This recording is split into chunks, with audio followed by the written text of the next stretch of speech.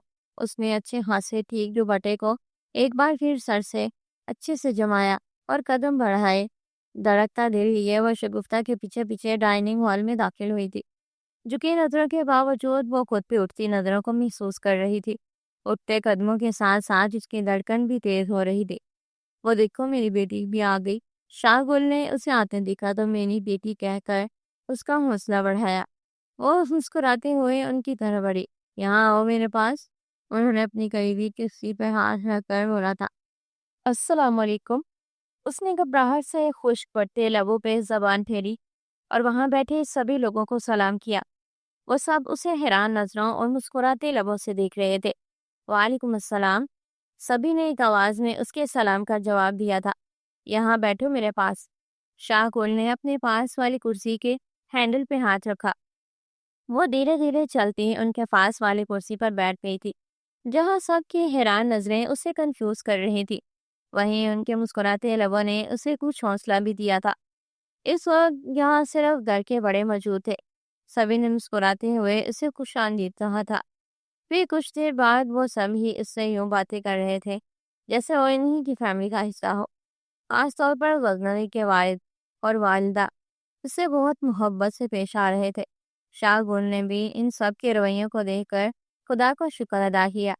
حالانکہ جب شمائلہ کو معلوم ہوا تھا وہ تو خاموش ہو گئی تھی، مگر اب ان کے چہرے کے سکون نے شاہ گل کو بھی پرسکون کر دیا تھا۔ شمائلہ بیگم کو یہ نازک سی موہنی صورت والی لڑکی بہت پسند آئی تھی۔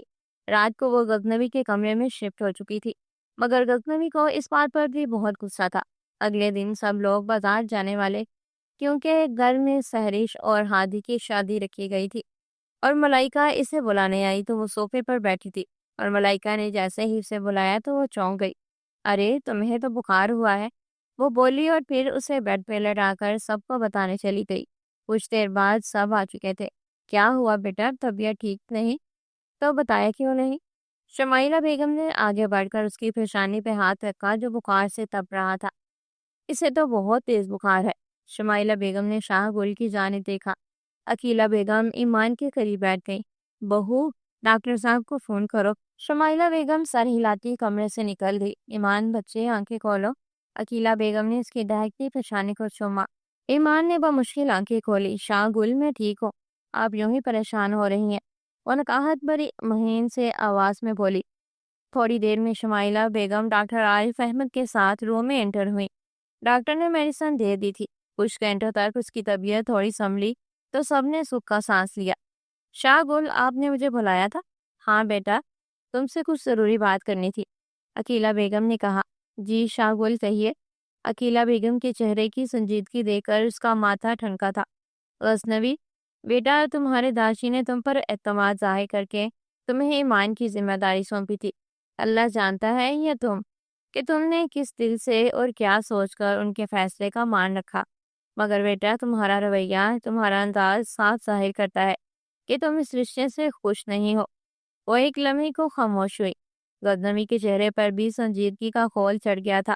نہیں شاہ گل، ایسا کچھ نہیں ہے، آپ کو یقیناً کوئی غلط فہمی ہوئی ہے۔ اس نے دادی اور اماں کے سامنے اپنا دفاع کرنا چاہا۔ اگر ایسی بات نہیں ہے تو ہمیں ایسا کیوں لگ رہا ہے کہ تم ایمان کی جانب سے لاپرواہ ہو، یا پھر ہمیں یہ جتانا چاہتی ہو کہ وہ تمہارے لیے اہمیت نہیں رکھتی؟ وہ خوش نہیں ہے، اور نہ ہی تم دونوں کے درمیان نو بیعت جوڑے جیسی کوئی بات ہے۔ عقیلہ بیگم اس کے چہرے کے پل پل بدلتے تاثرات دیکھ کر خاموش ہوئی۔ کیا ایسا آپ سے ایمان نے کہا ہے؟ اس کی آواز دھیمی مگر لہجہ سخت تھا۔ نہیں، وہ ہمیں کیا کہے گی، الٹا وہ تو تمہارے رویے پر پردہ ڈالتی ہے۔ مگر بیٹا، ہم نے یہ بال دھوپ میں سفید نہیں کیے، ہمیں سب دکھتا بھی ہے اور ہم سب سمجھتے بھی ہیں۔ شمائلہ بیگم نے بیٹے کو کڑی نظروں سے دیکھا۔ مگر امی، ایسی کوئی بات نہیں ہے۔ غزنوی نے اپنے اندر اٹھتے غصے کو دبوچا۔ تمہاری بیوی رات سے بخار کی شدت سے تکلیف میں تھی اور تم نے ہمیں بتایا تک نہیں، یا پھر تم نے جان بوجھ کر اگنور کیا؟ مجھے پتا تھا کہ اس کی طبیعت ناساز تھی۔ میں نے باہر نکلتے ہوئے سوچا تھا کہ آپ کو کہوں گا کہ ڈاکٹر عارف کو بلوا لے، مگر میں نیچے آیا تو دماغ سے نکل گیا۔ غزنوی نے جلدی سے جھوٹ کا سہارا لیا۔ واہ بیٹا، کمال ہے، یہ تربیت کی ہے میں نے تمہاری۔ شمائلہ بیگم نے اسے آڑے ہاتھوں لیا۔ امی، میں سچ کہہ رہا ہوں، میں نے ایمان سے بھی کہا تھا کہ اگر اس کی طبیعت زیادہ خراب ہے تو میں ڈاکٹر کو بلا لاتا ہوں، مگر اس نے یہ کہہ کر مجھے روک دیا کہ وہ کچھ دیر آرام کرے گی تو ٹھیک ہو جائے گی۔ آپ پوچھ لیں اس سے۔ وہ دونوں اسے دیکھ رہی تھی کہ اتنے میں ایمان کمرے میں داخل ہوئی۔ لے آ گئی آپ کی بہو بیگم، پوچھ لیں اس سے۔ وہ نظریں ایمان کے چہرے پہ جمائے اس کے قریب آیا۔ ارے بیٹا، تم کیوں آ گئی، آرام کرتی۔ عقیلہ بیگم نے ایمان کی جانب فکر مندی سے دیکھا۔ غزنوی اس کا راستہ روکے کھڑا تھا۔ وہ بغور ایمان کو دیکھ رہا تھا۔ ملاحت بھرا چہرہ ابھی بھی بخار کی سرخی لیے ہوا تھا۔ گلابی لب بے سرخی مائل ہو رہے تھے۔ ہم تو میڈم کی طبیعت واقعی خراب ہے، وہ بڑبڑایا۔ میں ٹھیک ہوں شاہ گل، بس ملائکہ پڑھ رہی تھی تو میں آپ کے پاس آ گئی۔ وہ غزنوی کی چھپتی نظریں خود پہ محسوس کر رہی تھی، اسی لیے وہ اس کی طرف دیکھنے سے گریز برتتی تیزی سے شاہ گل کی طرف بڑھی۔ اچھا کیا، آ جاؤ۔ وہ ان کے پاس بیڈ پر بیٹھ گئی۔ غزنوی بھی ایمان پہ نظریں جمائے ہوئے تھا۔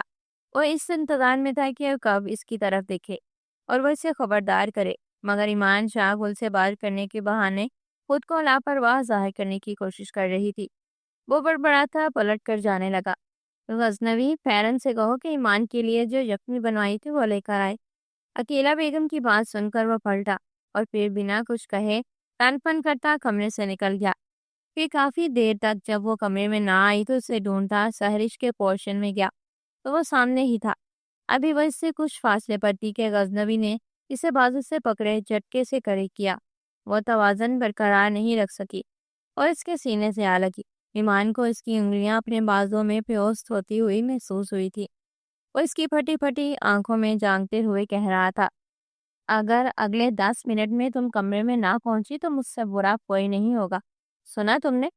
غزنوی نے اسے ایک اور جھٹکا دیا مگر اپنی گرج سے نکلنے نہیں دیا تھا۔ جی، اور صرف اتنا ہی کہہ سکی، صرف 10 منٹ۔ غزنوی نے اسے جھٹکا دے کر چھوڑا تھا۔ وہ صوفے سے ٹکرائی تھی جبکہ غزنوی واپس پلٹ گیا۔ وہ بھی اس کے پیچھے لپکی تھی۔ بہت شوق ہے نا تمہیں دوسروں کی ہمدردیاں حاصل کرنے کا۔ کمرے میں آتے ہی اس نے ایک بار پھر سے اسے بازو سے پکڑ کر اپنے اور اس کے بیچ کے فاصلے کو کم کیا۔ میم، میں نے ایسا کچھ نہیں چاہا، وہ نظریں جھکائے بولی اور اس کی گریف سے نکلنے کی صحیح کرنے لگی۔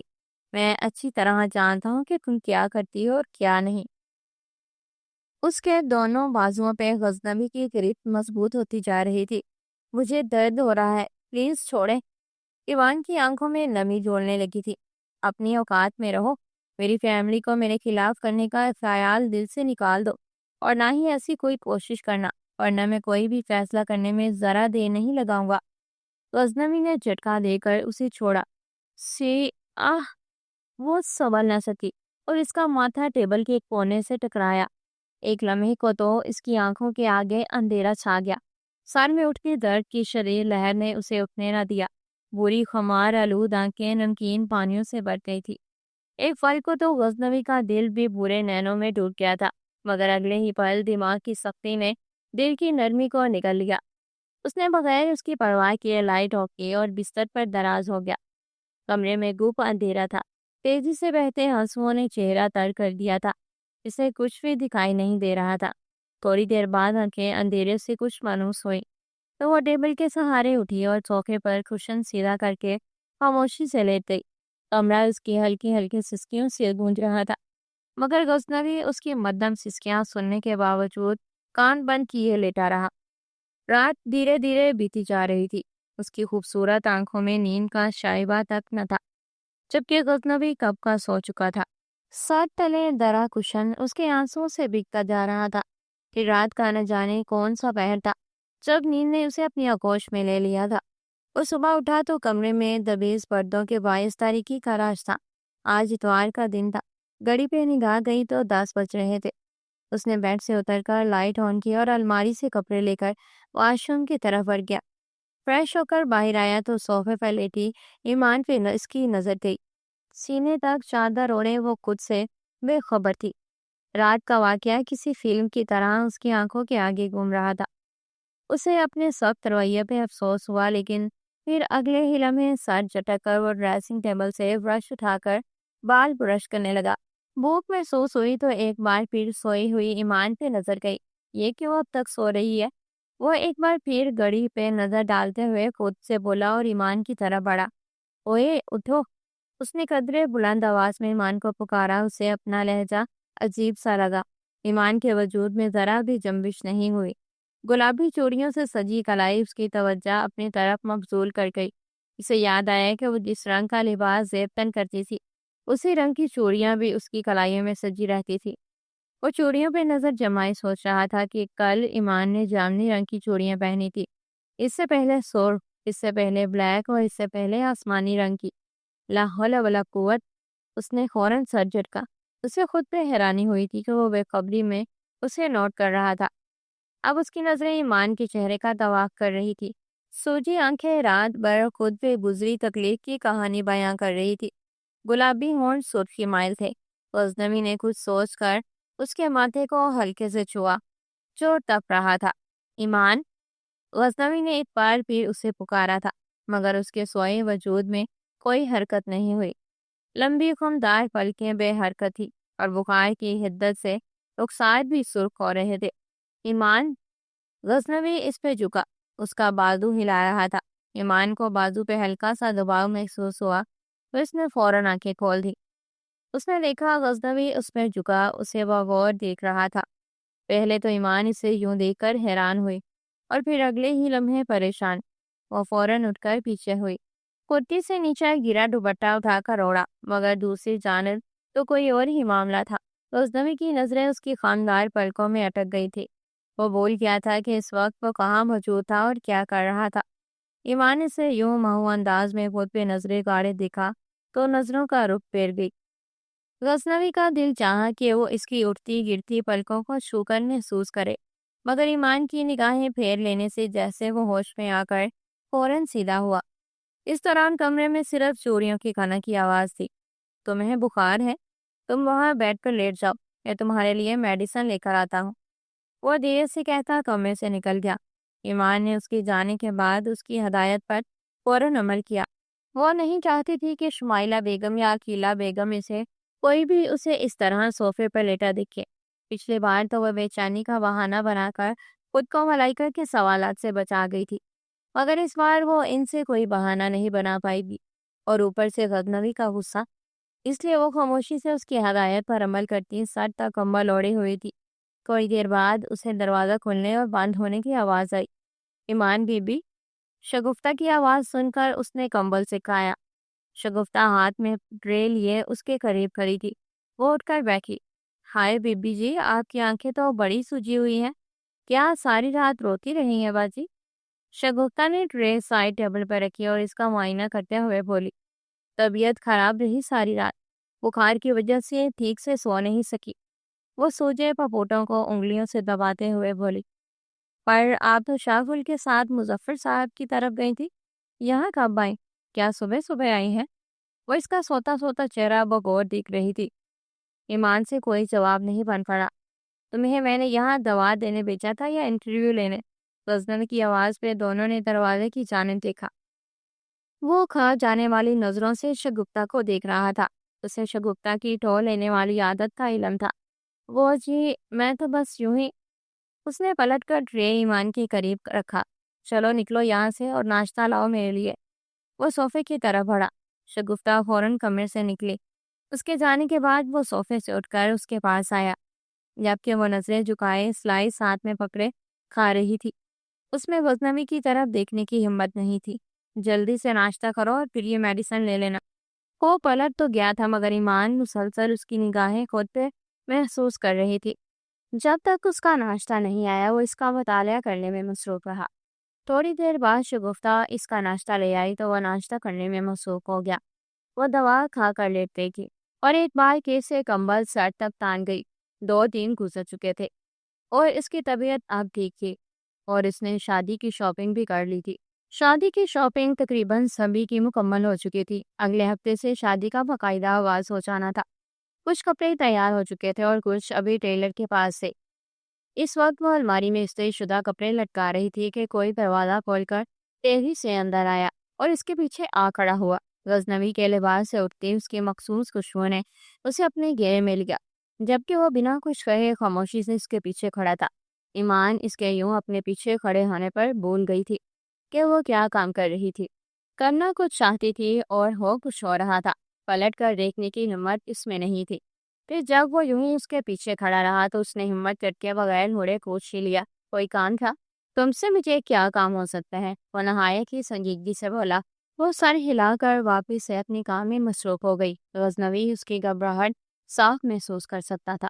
وہ اس کے اس قدر قریب کھڑا تھا کہ اگر وہ پلٹتی تو اس سے ٹکرا جاتی، اور اوپر سے الماری کے دونوں پٹ کھلے ہونے کی وجہ سے وہ سائڈ سے نکل بھی نہیں سکتی تھی۔ شہد رنگ سلکی بالوں کی اونچی سی پونی ٹیل بنائے جو جھکنے کی وجہ سے آگے کی جانب آ گئے تھے۔ سراہی دار سفید گردن سے لپٹے بال، براؤن رنگ کے کپڑوں میں ملبوس اور لباس کے ہم رنگ کھن کی چوڑیاں، سارے کیل کانٹوں سے لیس، وہ اس کے لیے کڑا امتحان ثابت ہو رہی تھی۔ غزنوی کے دل کی دھڑکن اس کی ضد کو مات دینے کی در پہ تھی۔ اسی امتحان سے تو وہ بھاگ رہا تھا جو وہ ہر بار لینے کے لیے اس کے سامنے آ کھڑی ہوتی تھی، مگر ہر بار وہ ان جذبوں کے چنگل سے بھاگ نکلتا تھا۔ ابھی بھی وہ دامن بچانے میں کامیاب رہا تھا۔ تمہارا یہ سرچ آپریشن ختم ہو گیا ہو تو مجھے کچھ کام ہے۔ وہ پیچھے ہوا۔ ایمان کا دراز کی طرح بڑھتا ہاتھ وہیں رک گیا۔ وہ واپس پلٹی۔ ایک لمحے کو دونوں کی نظریں ملی تھی اور پھر اگلے ہی لمحے وہ وہاں سے ہٹ گئی تھی۔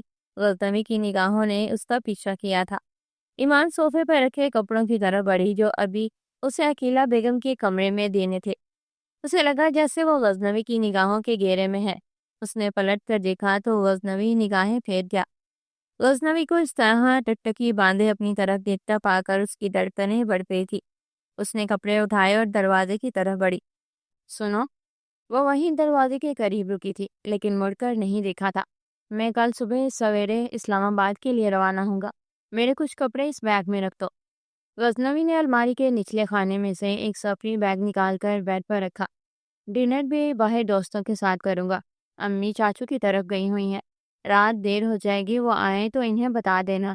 جی، وہ اتنا ہی کہہ سکی جبکہ غزنوی اس پہ ایک گہری نظر ڈالتا واش روم میں گھس گیا۔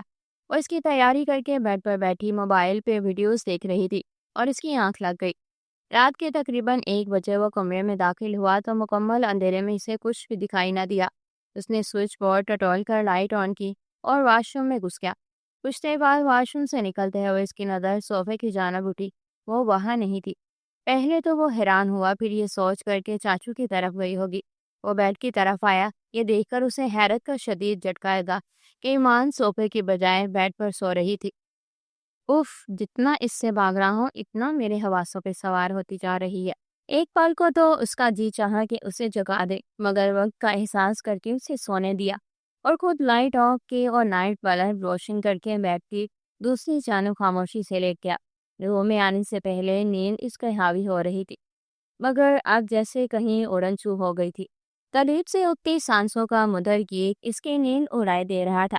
آنکھیں زبردستی بند کیے وہ سونے کی تگو میں تھا، لیکن نیند اس کی آنکھوں سے کوسوں دور کھڑی اس کا مذاق اڑا رہی تھی۔ پھر رات کے نہ جانے کون سے پہر نیند اس کی آنکھوں میں آن بسی تھی اور دل اور دماغ کے درمیان چھڑی جنگ اپنے اختتام کو پہنچی۔ صبح غزنوی کی آنکھ وقت پر کھلی تھی۔ اس نے گھڑی کی طرف دیکھا۔ ابھی نکلنے میں 1 گھنٹے تک کا وقت تھا۔ وہ بیڈ پراؤن سے ٹیک لگا کر بیٹھ گیا، نظر ساتھ سوئے وجود پر پڑی اور وہیں جم گئی۔ سفید چہرے میں گلابیاں گلی ہوئی تھی، یاقوتی لب اپنے اندر تمام تر نرمیاں سمیٹے ہوئے تھے۔ ایک بازو سینے پہ دھرا تھا جبکہ دوسرا تکیے پر تھا۔ سفید کلائیاں اس وقت بھی سیاہ چوڑیوں سے سجی تھی۔ وہ بلا شبہ بہت خوبصورت تھی۔ غزنوی کا دل ایک بار پھر سے شہر رنگ کھلی زلفوں میں الجھنے لگا۔ وہ اس کے چہرے پر بکھی لٹوں کو فرے ہٹانے کو آگے ہوا تھا، اس سے پہلے کہ وہ اپنی بے خودی میں اس کے قریب ہوتا۔ ایمان کے سوئے ہوئے وجود میں حرکت ہوئی۔ وہ فوراً سیدھا ہوا۔ میں کیوں اتنا کمزور ہو رہا ہوں کہ ایک نازک سی لڑکی میرے حواس سلب کیے دے رہی ہے؟ وہ خود سے سوال کرتا ہے بیڈ سے نیچے اتر آیا، الماری سے کپڑے لیے اور فریش ہونے کی غرض سے واش روم کی طرف بڑھ گیا۔ آدھے گھنٹے کے شاور نے اس کی طبیعت کو ہلکا پھلکا کر دیا تھا۔ ڈریسنگ ٹیبل کے سامنے کھڑے بال برش کرتے کرتے اس کی نظر ایک مرتبہ پھر آئینے میں دکھتے وجود پر پڑی۔ وہ اسی انداز میں سوئی ہوئی تھی۔ میں ہار نہیں سکتا، غزنوی نے سر جھٹک کر کہا۔ سپری بیگ اٹھا کر کمرے سے نکل گیا۔ جب سے سو کر اٹھی تھی یہ خیال ہی اسے چین لینے نہیں دے رہا تھا کہ ساری رات وہ اس بیڈ پہ سوئی رہی جس کا مالک اسے اپنے سامنے دیکھ کر فوراً ہی منہ پھیر لیتا تھا۔ ایک لفظ بات کرنا تو دور، وہ اس کی جانب دیکھتا بھی نہیں تھا۔ آج سحری شورہادی کی مایوں کی رسم تھی۔ گھر میں مہمانوں کی آمد شروع ہو چکی تھی۔ گھر میں کافی چہل پہل تھی۔ غزنوی 2 دن کا کہہ کر گیا تھا مگر اب تک واپس نہیں آیا تھا۔ مایوں کی رسم کے لیے گھر کے لان میں ہی ڈیکوریشن کی گئی تھی۔ پورے گھر کو برقی کلکموں سے سجایا گیا تھا۔ شمائلہ بیگم نے آج ایمان کے لیے اس کا ڈریس بیڈ پہ رکھا تھا۔ وہ پیلے رنگ کا شدید تراش فراش کا بہت خوبصورت ڈریس تھا۔ وہ بجے دل سے کپڑے اٹھا کر واش روم میں گھس گئی۔ فریش ہو کر باہر آئی تو بیوٹیشین باہر اس کے انتظار میں بیٹھی تھی۔ اسے باہر آتے دیکھ کر وہ اٹھ کھڑی ہوئی اور مسکراتے ہوئے اس کی جانب بڑھی۔ پیلے جوڑے میں وہ اس سادگی میں بھی وزن ڈال رہی تھی۔ پیلے رنگ میں اس کی سفید رنگت دمک رہی تھی۔ آپ تو بنا میک اپ کے بھی بہت پیاری لگ رہی ہیں، بیوٹیشین نے ایمان کی موہنی صورت کو توصیفی نظروں سے دیکھتے ہوئے کہا۔ ایمان نے مسکراتے ہوئے اسے شکریہ کہا اور اپنی ڈریسنگ ٹیبل کے سامنے بیٹھ گئی۔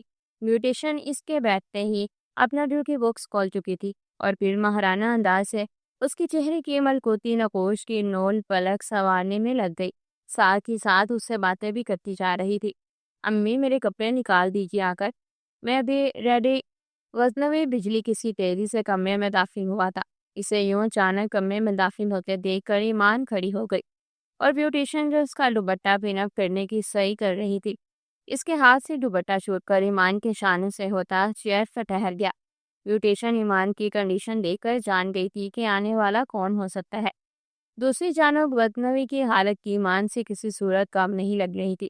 وہ دروازے پہ ہاتھ رکھے وہیں مجسمے کی طرح کھڑا رہ گیا تھا اور ٹکٹکی باندھنے ایمان کو دیکھ رہا تھا۔ آپ اسے یوں ہی رہنے دے، ایمان فوراً رخ پھیر کر بیوٹیشین کو دوپٹے سے الجھے دیکھ کر بولی کی۔ ٹھیک ہے، آپ بس ریڈی ہیں؟ وہ اپنے بیوٹی باکس میں جلدی جلدی چیزیں ڈالتے ہوئے بولی اور باکس بند کر کے کھلے دروازے سے باہر نکل گئی۔ غزنوی تو وہی قدم جمائے کھڑا ایمان کی جانب دیکھ رہا تھا۔